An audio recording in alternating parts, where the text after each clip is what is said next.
Fifth grade, we are on our last day of the Eastern countries of Europe, and we are doing pages 285 through 288. So please make sure you read this section before you watch this video, and you do not have any worksheet to do with it. So once you read those pages, just sit back, watch, listen, and learn a little bit more about those countries as we recap them. Okay, Czechoslovakia was actually a region that was put together for most of the 20th century, but in 1993, the area split into two and became two independent nations, the Czech Republic and Slovakia. Now, the Czech Republic was once, or the Czechoslovakia in general, was once called Bohemia back before it was even Czechoslovakia. The Czech Republic has a capital city of Prague, and Slovakia has a capital city of Bratislava. Hard to say. The Czech Republic has a decent economic status. I mean, it's not too bad, but because they are trying to recover from the effects of communism, so they have industry products of textiles, steel, and glass. And Slovakia has a farming industry to help with their economic status. Now, both countries are landlocked, and they are doing okay, but there was a lot of communism for many years, which obviously hindered them from being very successful nations. And so they're still working on that today as they're recovering from those effects from communism in the past. Hungary is another nation in Eastern Europe, and they have a capital city of Budapest. Now, interesting about Budapest is it's actually a city split in two, Buda and Pest, and it's split by the Danube River, so kind of interesting. And it is actually the most economically successful country in Eastern Europe.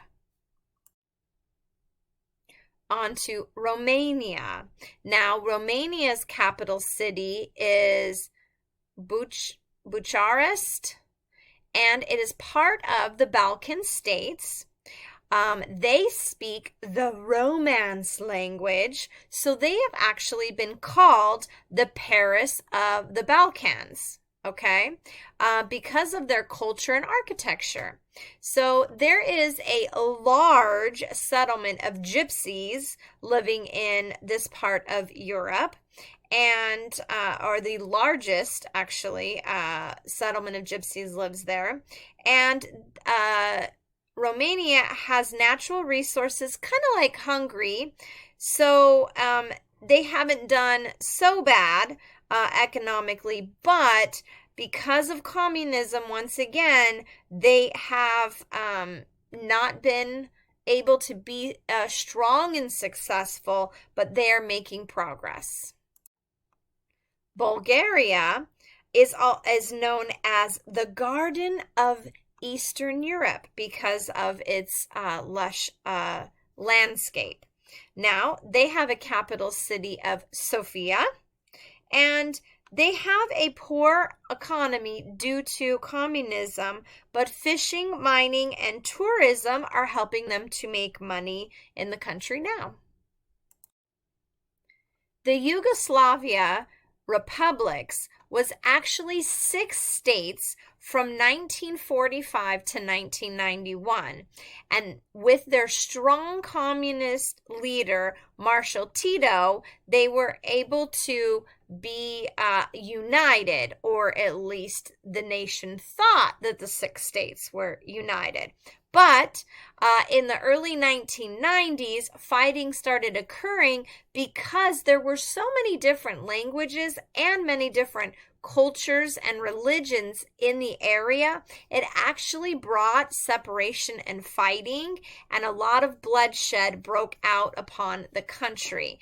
And so they actually separated the 6 states, and new nations emerged, and those nations were Slovenia, Croatia, Macedonia, Montenegro, Serbia, Bosnia, and Kosovo.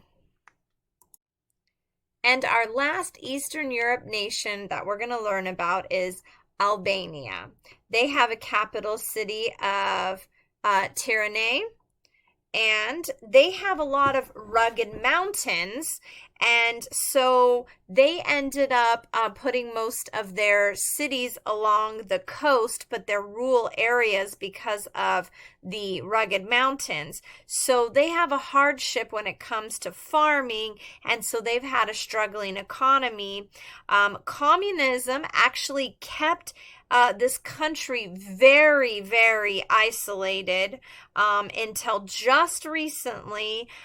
They were the last country to actually have the public demand change, and they just recently started allowing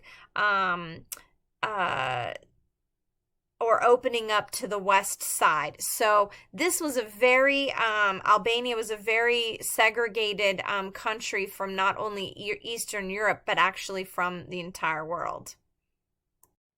Wow, you guys, we have learned a lot about so many different nations, and you're finishing up your nation project to give us even more detail on some more nations. But I hope that you guys enjoyed just having a little bit of information about all those different nations over in Europe over the past few weeks. And if you have any questions regarding any nations, obviously you could try to give me a call, look in your history book, or definitely Google if one of them made you really interested in learning more about those nations, because obviously you're at home with the internet and be easy to Google some more information on those nations. But work on your nation projects. I look forward to seeing those next week and hearing all about the nations that you guys chose and why you chose them. So that was all for history today.